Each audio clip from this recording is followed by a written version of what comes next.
কুমিল্লায় এক মাহফিলে খাবার খাচ্ছিলাম, হঠাৎ বিদ্যুৎ চলে গেল।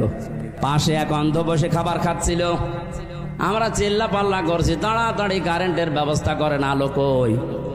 হঠাৎ অন্ধ আমার হাত চেপে ধরে বলছে, হুজুর মাত্র 2 মিনিট কারেন্ট চলে গেছে, আপনি চিল্লাচ্ছেন। অথচ 40 বছর হয়ে গেল আমার জীবনে কোনো কারেন্ট নেই। 40টা বছর আমি চোখে দেখি না। কই আমি তো চিল্লালাম না।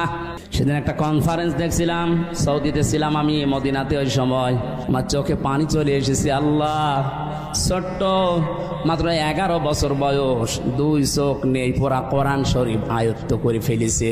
সুন্দর করে তেলাওয়াত করছিল। হঠাৎ বিচারক ডাক দিয়ে বলছে, বাবা তোমার যে চোখ নেই, তোমার কি আল্লাহর প্রতি কোনো অভিযোগ আছে? ছেলেটা অতটুকু বয়সে, আমি তো মনে মনে করছিলাম না জানি কি বলে ফেলে আল্লাহর বিরুদ্ধে। চোখ তো নেই, অভিযোগ তো নেই, আরো আমি খুশি আছি।